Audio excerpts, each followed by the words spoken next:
Hello, ladies and gents. Those of you that are studying arts and humanities, history and politics, on the module A225, Block 2, Competence and Crisis, 1840 to 1880, edited by Donna Loftus.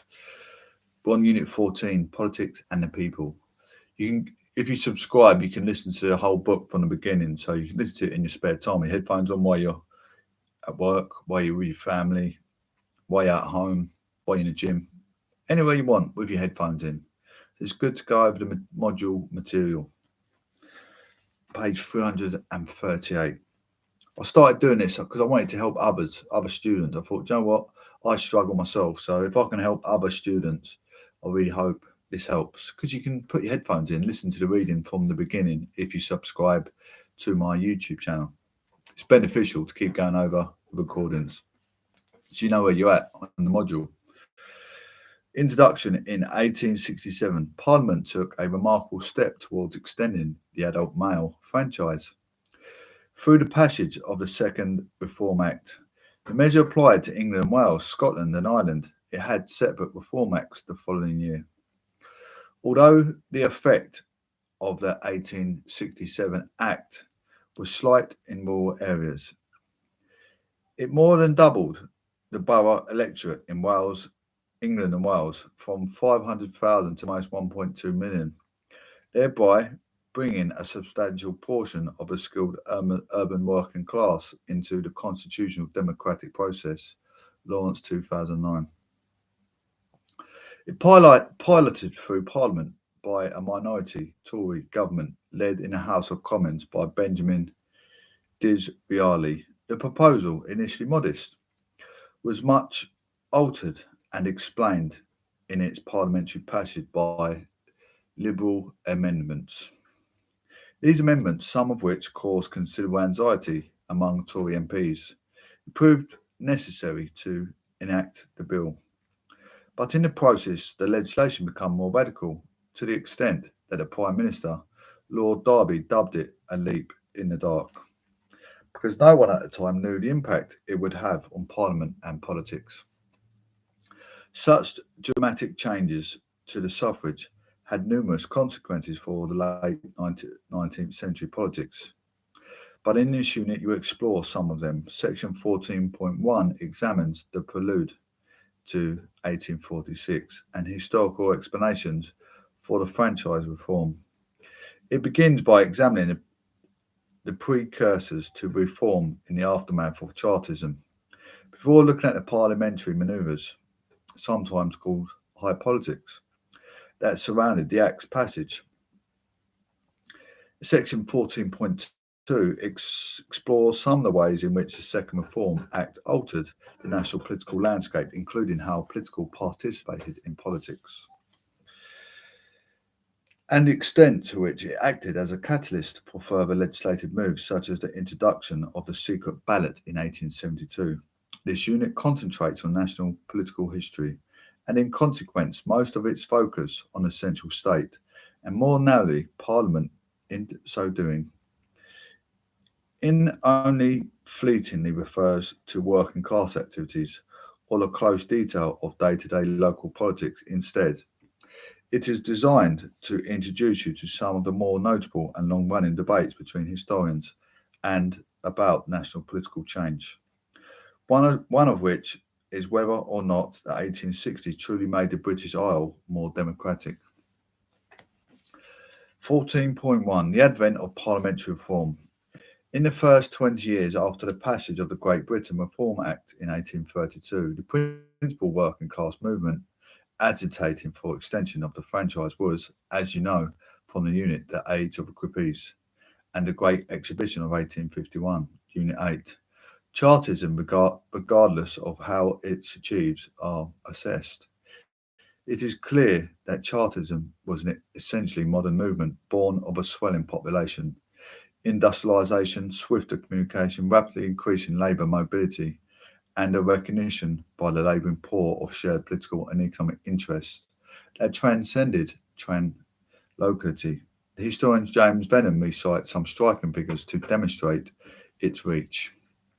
The campaign against the slave trade provided the peak of the 18th century petitioning, with 500 petitions collecting more than 350,000 signatures in a single year of 1792. Compare this to the height of petition between 1832 and 1842, when there was an average of 14,000 petitions a year, with the Chartist petition of 1842 alone accounting for 3 million signatures. Its petitioning provided a key mechanism for abstracting opinion from place and forging new affiliations between distant strangers. Likewise,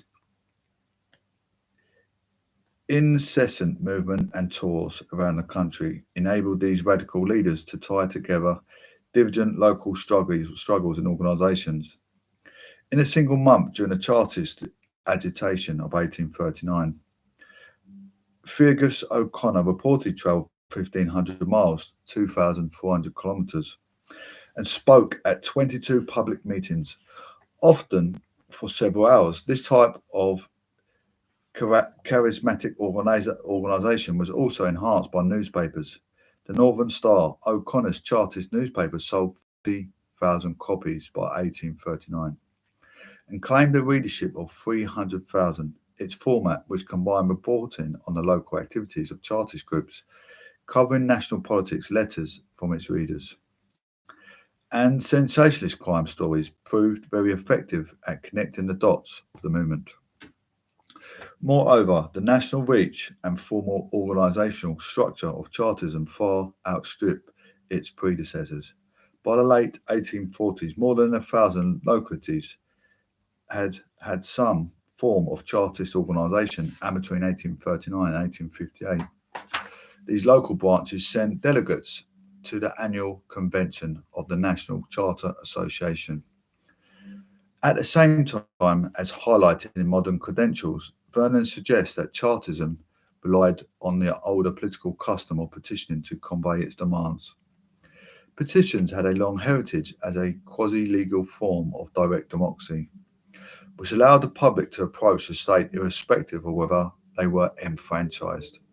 It was the coming together of this established communication technique, which, with a rapidly evolving industrial economy, had transformed what had previously been a ritual with comparatively limited reach into a tool of mass protest.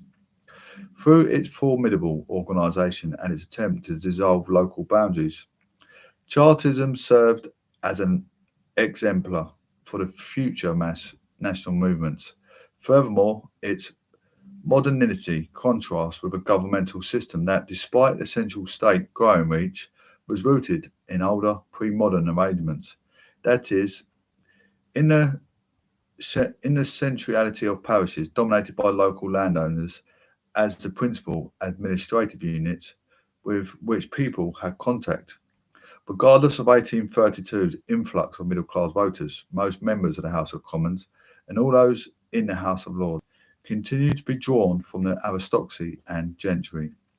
By the end of 1840s, the light of Chartism organisational success, that system looked increasingly anachronistic, even to some within it. From Chartism to moral imperative. As you know from Unit 8, historians have argued about the development of radical politics after Chartism. If Chartism collapsed as a political force, it did not mean that individual Chartists retired from political campaigning after 1848's failures. Many remained involved in radical causes such as secularism and republicanism. These causes did provide an organisational bridge, as Keith McClelland has argued, between the earlier campaigns for reform and those gathering momentum in the 1860s. McClelland, 2000. Three developments were critical here. One was the emergence of so-called new model unions. These organisations, such as the Amalgamated Society of Engineers, created in 1851, were usually based in single trade, and they tended to attract the skilled working class. Increasingly, they functioned as a means to promote a political as well as an economic agenda by arguing that political rights were essential to ensuring the protection of workers' interests. Second, the cooperative movement, which flourished in England's northwest industrial heartlands in the 1850s and 1860s. It benefited greatly from the patronage of the ex-Chartists. It too was crucial in exemplifying working class self-sufficiency and enterprise. The third change saw the repudiation of the mainstream Chartist motion that an alliance with middle class reformers was undesirable. McClelland 2000 instead, there was willingness on the part of both middle and working class reformers to work for a common goal. The extension of the franchise to all men, by stages if necessary, this understanding was assisted by the emergence of John Bright, whom you met in Unit 8.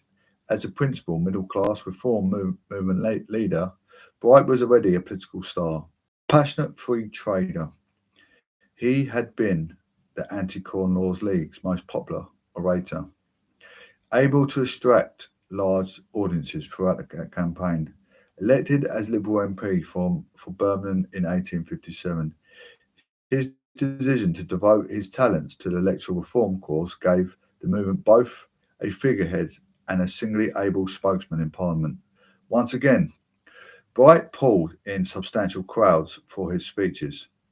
As we can see illustrated in figure 14.2, it was not that Bright created the momentum for reform, but he played a highly significant role in shifting public and elite perceptions of it. The events of 1848, as discussed in Unit 8, both in UK and abroad, had drawbacks for advocates of broadening the franchise.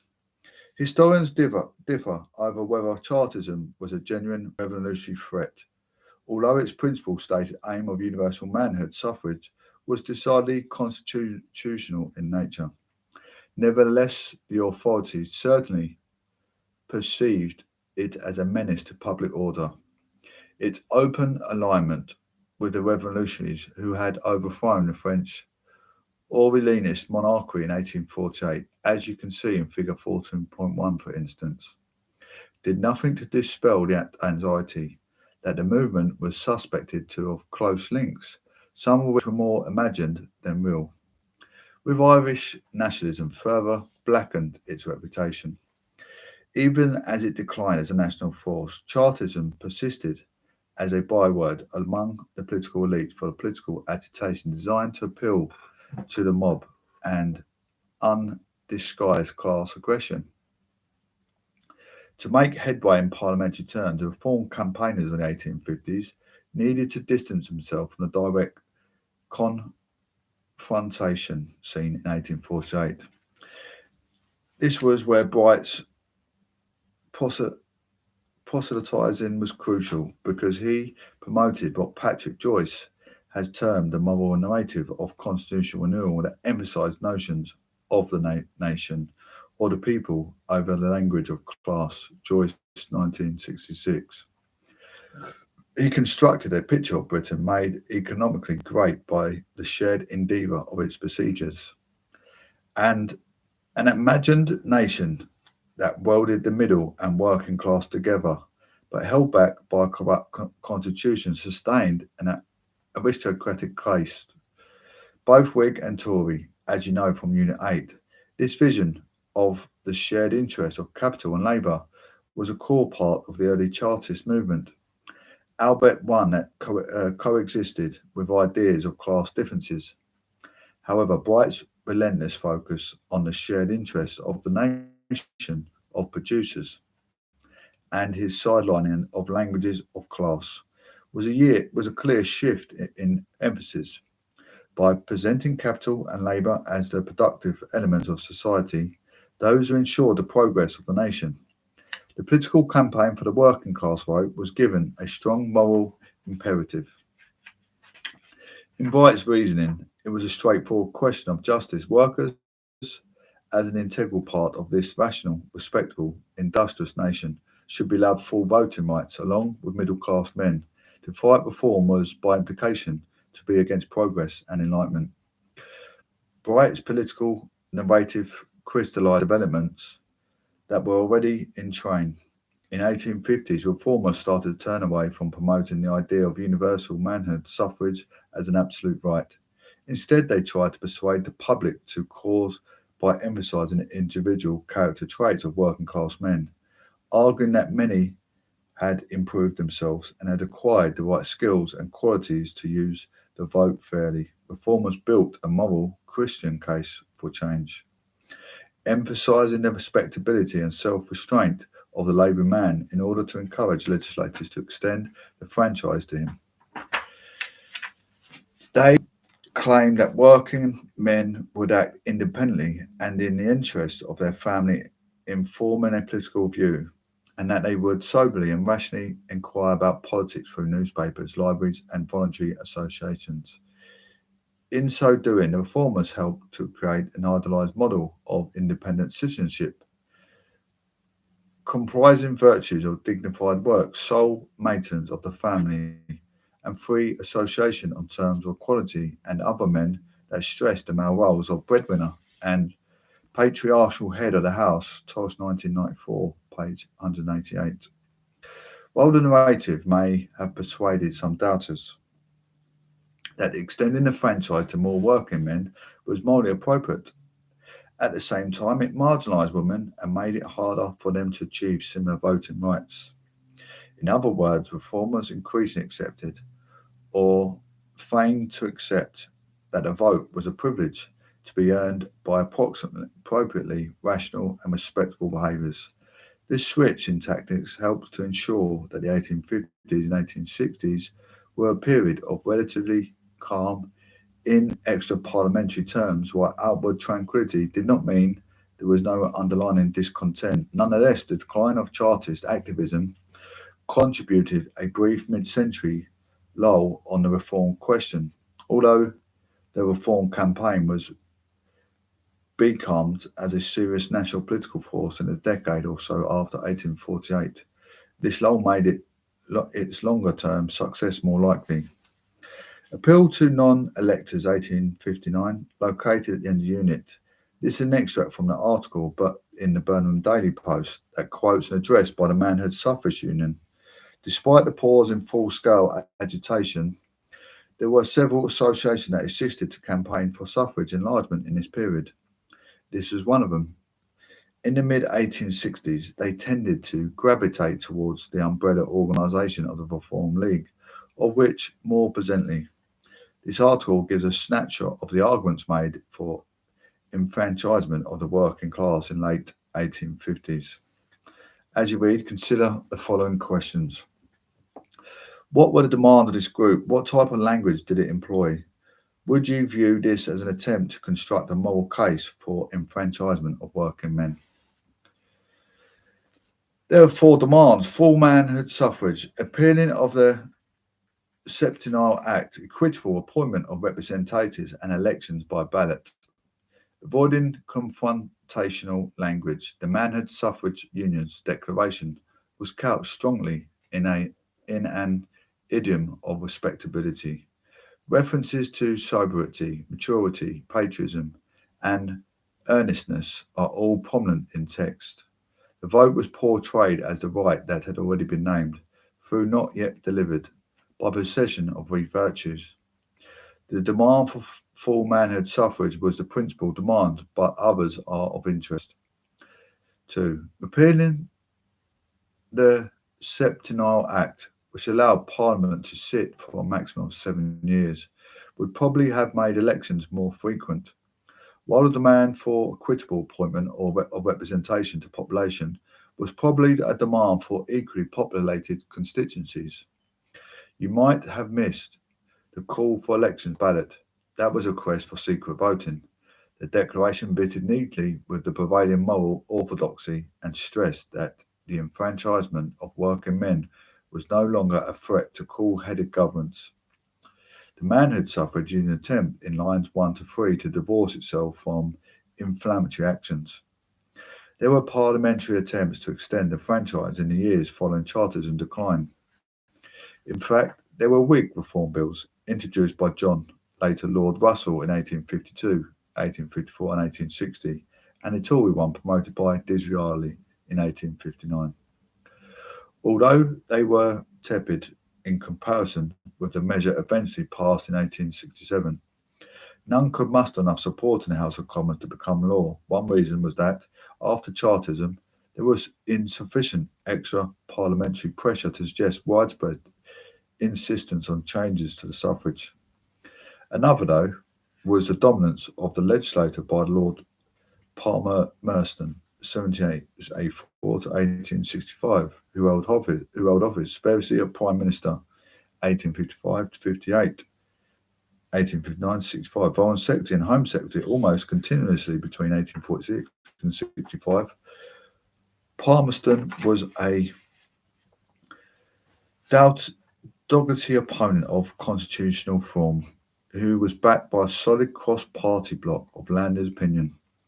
As a reform campaign remained momentum in the 1860s, it is increasingly held up by Palmerston and his acolytes as the embodiment of a backward-looking landed oligarchy government by a small group that was hampering ordinary people's political rights. By the early 1860s, however, more Liberal MPs and a handful of Tories began to accept the necessity, even desirability, of granting vote rights to at least part of the urban working class. Both domestic and overseas events played a part in that shift. One was the Italian Risorgimento on War of Independence of the 1859 to 61 in the UK.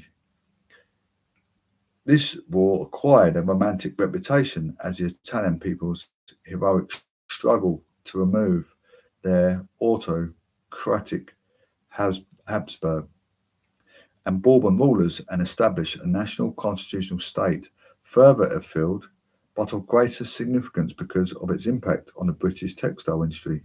It was the commitment of Abraham Lincoln, 1809 to 1865, US President 1861 to 65, to slave emancipation in the American War.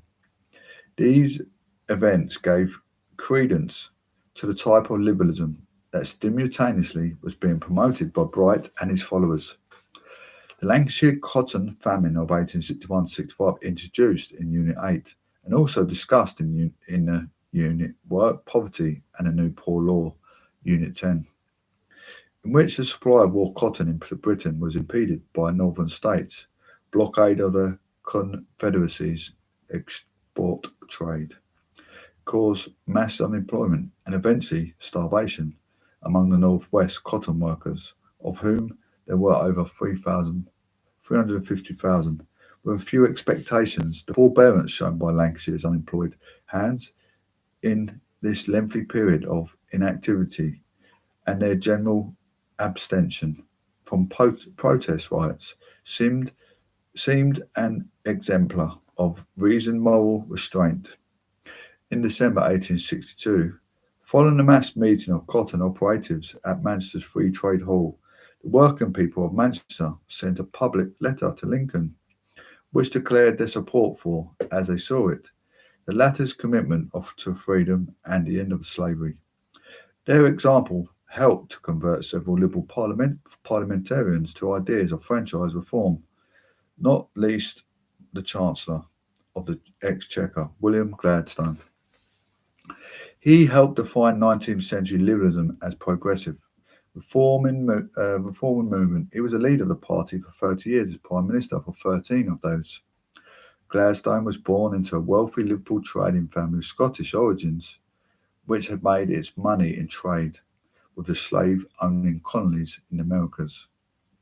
He had educated at Eton College and Oxford University, graduating from the latter in 1831.